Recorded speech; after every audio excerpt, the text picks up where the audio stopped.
Wake up in your 50s and find that your whole adult life was spent on one man, not in love, but out of fear, sacrifice, and utter self-erasure. You traded your youth, energy, very identity for him.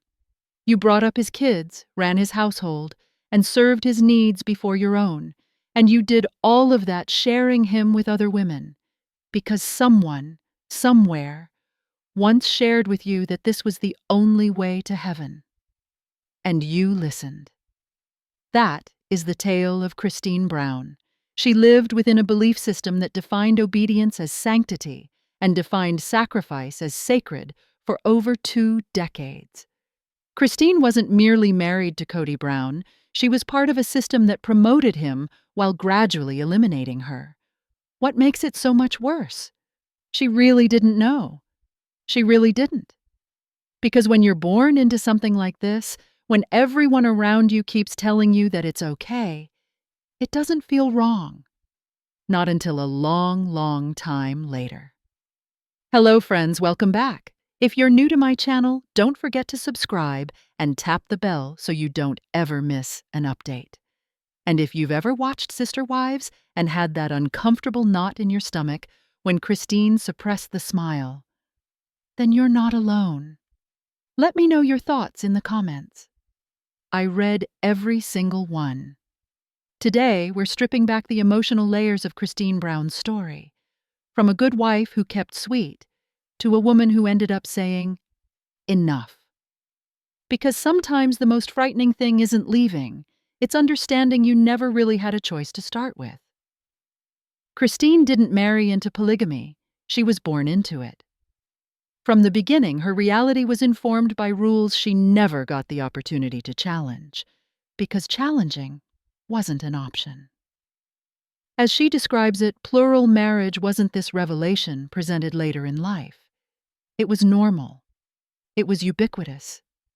The women around her, her church, her mother, her whole community, embraced it, practiced it, and taught it. And they did so with a discreet dignity that succeeded in concealing the suffering underlying the surface. That's what made it so potent, so credible. Christine grew up in the Apostolic United Brethren, a traditionalist Mormon denomination that broke away from the mainstream LDS Church when it discontinued backing for plural marriage. In that culture, to be a woman was to be this: obedient. Your worth was measured by how well you obeyed your husband, how many babies you had, and how easily you accepted your sister wives. Submission was not considered a weakness, it was depicted as godly power. Sacrifice was righteousness. Quietly obeying meant fidelity. And love? Love was something you had to gain through pleasing, being sweet, and never going against the rules. Christine learned that if she held on, belted out enough prayers, worked hard enough, she'd be handsomely rewarded in heaven. She'd reign over her own kingdom with her husband and become an afterlife goddess, provided she did it all correctly, provided she never uttered a complaint, provided she tolerated the pain and smiled. This wasn't a love marriage, it was a covenant that on the outside appeared as faith, but from the inside schooled young women to mold themselves around a man, to fight over morsels of his attention and label it love. Christine believed it with all her heart. She believed in being a good wife, a good plural wife, most especially, a woman's ultimate calling. So when she wed Cody Brown as his third wife in 1994, she was not embarking on new ground. She was coming into a position she'd been trained for her whole life. And she wore that part like armor, believing that fidelity, service, and unwavering patience would bring her happiness. That if she sacrificed enough, someday it would all add up. But here's the brutal reality no one explained to her. Born within a cage, you don't know freedom. You don't even know you're captive. Christine wasn't naive. She was committed. She wasn't weak. She was profoundly conditioned. And for years, That set of beliefs kept her blind to the fact that she was constructing a life around a man who never once prized her in the manner in which she prized him. 2. Christine was the third wife, along with Mary and Janelle, in a union intended to be spiritual, equal in love, bound together by faith, and tied together by purpose. But the truth turned out to be much more complicated and agonizing than she ever thought. From the exterior, the Brown family was a united front, a large, friendly, plural family just wanting to live their truth. But listen closely, particularly in the early seasons of Sister Wives, and you could pick up on the cracks. You'd catch Christine fussing with herself constantly, biting her tongue, smoothing out her voice, doing everything she could to maintain the peace. Because unlike what she'd been taught, love in this family wasn't equitable. It was something earned. And Christine, being the third wife, was always working to earn hers. Her whole life had been spent revolving around Cody's sporadic visits. He might arrive every fourth day, possibly. On those days, her world must grind to a halt. She had to get everything just so. The house immaculate, the food hot, the atmosphere sunny. For if he wasn't content, it was as if she had failed. And if he was content, perhaps, just perhaps, he'd linger a little longer. She even told us herself later on, Cody didn't just walk into her life when he moved in, he cut into it. Everything had to be about him. The worst part? That wasn't considered controlling or selfish. It was normal. That was just the way things were. But at the back of her mind, Christine had always known that everything was not quite right. You could tell by the look in her eyes, particularly in interviews when she'd wear that bright smile and platitudes like, "Our marriage is just like any other, but times 4. But the cracks were already beginning to appear. Because no, Christine, most wives don't go 4 days without seeing their husband. Most marriages aren't run on a rotation schedule, like some kind of emotional relay race. Most wives don't practice training themselves to accept crumbs of affection while watching their husband serve full meals to someone else. And then, Robin entered the scene. And in a way, things were worse. Christine was feeling it right away, the imbalance.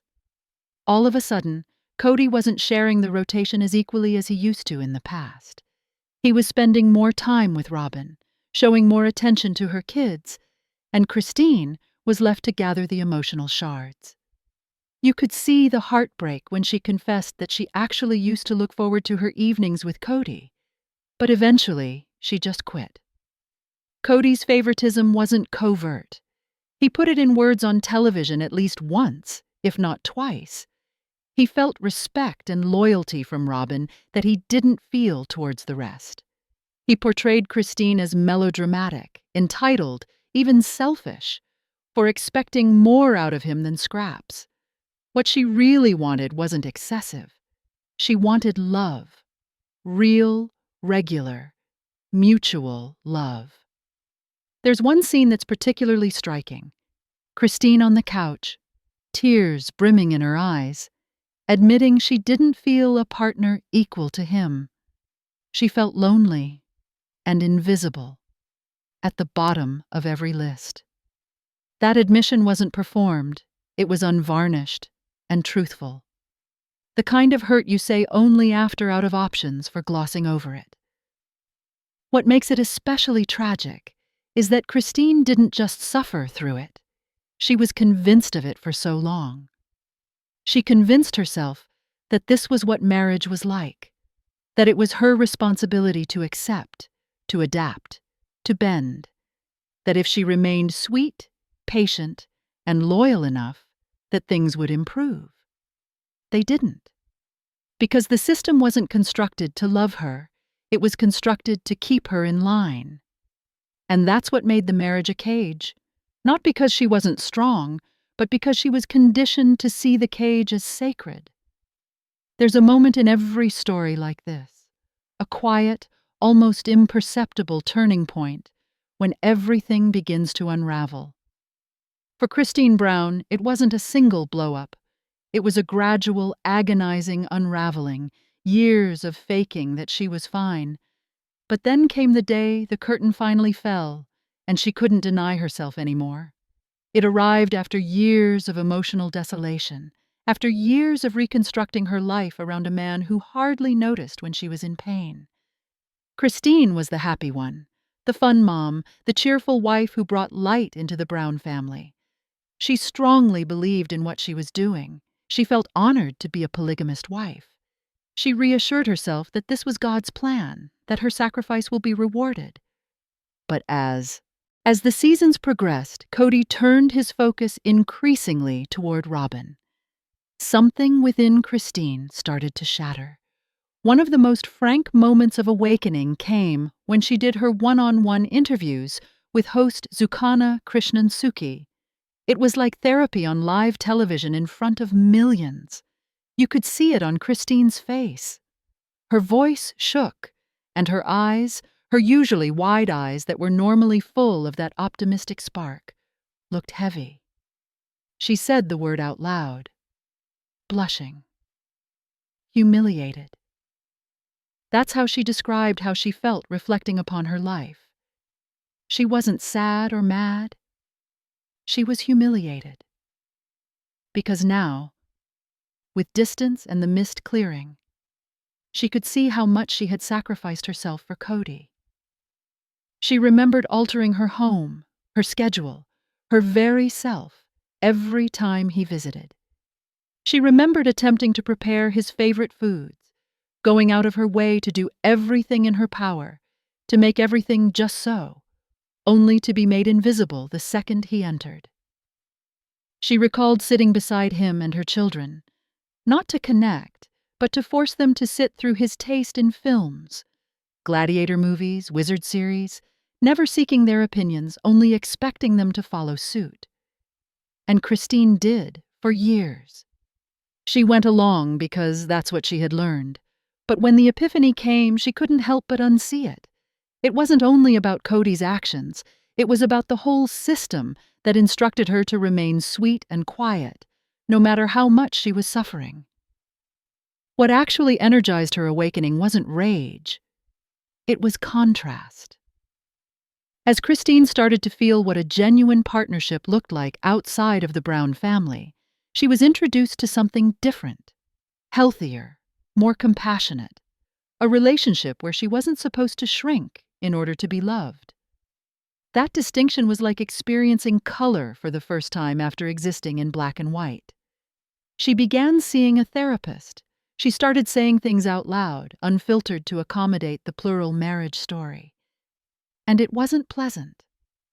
Christine confessed she felt shame, not for what Cody had done to her, but for what she had tolerated, for what she had described to her children as normal, for thinking love was being last. There was a tragic vulnerability in her tone when she explained that she believed she was a strong woman, but then wondered how she let it continue so long. How did she not notice? How did she allow it to consume her? But here's the truth. This is what emotional manipulation does. It doesn't scream, it whispers. It wraps itself in religion, duty, and tradition. It convinces you that you're doing the right thing, until one day you look in the mirror and don't recognize the woman staring back. Christine's moment of clarity wasn't just about leaving Cody, it was about reclaiming her worth, realizing that love shouldn't hurt, that devotion shouldn't mean disappearance. Perhaps finally, it was never about being a better wife, but about being herself. Breaking up with Cody wasn't a breakup for Christine Brown. It was breaking a pattern of a lifetime. It was her first time doing something for herself. For a woman whose whole life was built on the idea that her own happiness was to always be secondary, that she was meant to serve, obey, and keep quiet. This was nothing short of revolutionary. Christine had been the sweet one for years, the conciliatory wife, the peacemaker, the woman who held everything together behind the scenes without ever demanding very much in return. In her universe, women didn't leave. Oh no, they endured, smiled, and remained sweet. But then one day, Christine quit smiling for him and began showing up for herself. The choice to leave wasn't spontaneous. It was founded upon a series of disappointments, forgotten anniversaries, interrupted conversations, seeing Cody place consideration of Robin's feelings over acknowledgement of hers. She witnessed how the children were treated differently, how love and affection showered on Robin's children scarcely reached hers. She witnessed her own daughter Isabel endure major surgery in isolation while Cody remained behind with Robin. That minute wasn't only hurtful, it was defining. It was the boundary Christine couldn't pass anymore. Stepping away meant leaving behind all that she knew: her faith, her family structure, her public persona. But she did.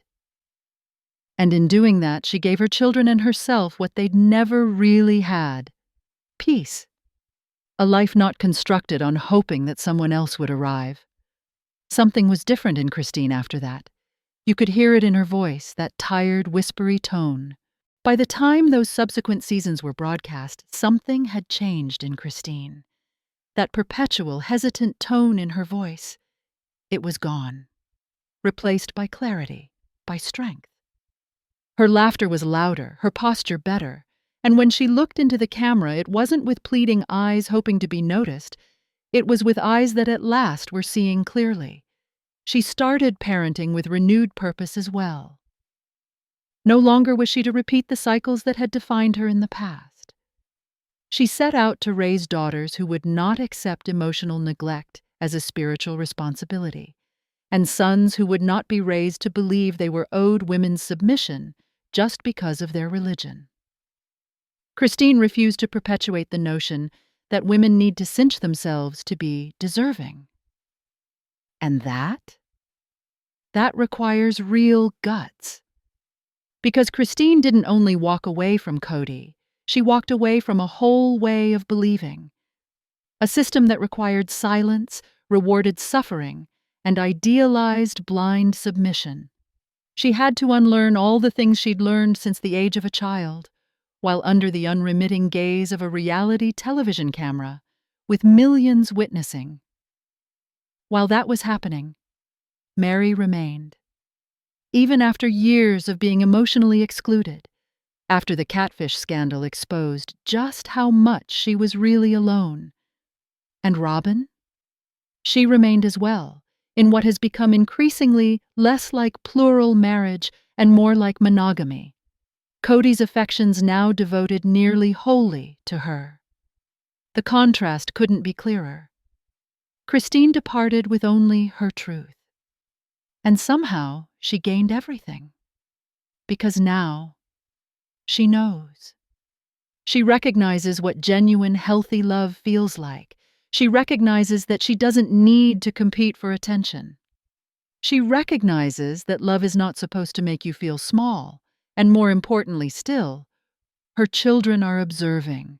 They're seeing what she does, what she says, learning that boundaries are important, that love without equal respect isn't love at all, that happiness isn't selfish, it's necessary. Christine's tale isn't merely of walking away from a husband. It's of choosing yourself in a world that constantly reminds women not to. It's of breaking a cycle of silent obedience and raising a generation to do better, to demand the best, to never settle for masquerading as pain. She quit being sweet and began being real. And in a society that too often rewards women for silence, that is its own silent revolution. Awakening from a lifetime of programming isn't only difficult, it's brutal. It's about challenging the very things you were programmed to believe were sacred, shedding layers of faith, duty, and identity, and seeing, perhaps it was never love, perhaps it was control. For Christine, the awakening wasn't a single dramatic moment. It came in fragments, in tiny heartbreaks, in endless silence, in awareness after awareness. But when she saw the truth, she didn't avert her eyes. She confronted it, and she made different choices. And what she did? That was something that required huge strength. It's actual courage to walk away, not only from a relationship, but from a way of seeing things, to get out from being the good wife and begin becoming a complete, fully actualized human being. And that's why her journey resonated with so many of us. Because at some point, most of us know exactly what it feels like to live a part of themselves that isn't really theirs, just because it's what they've always been used to. Seeing someone choose freedom over fear, that's strong. That's healing. Christine didn't leave. She rebuilt. Now she's laughing harder, loving her kids more freely, telling her story without permission. And in doing so, she's given hope to every human being who has ever felt trapped, silenced, or invisible.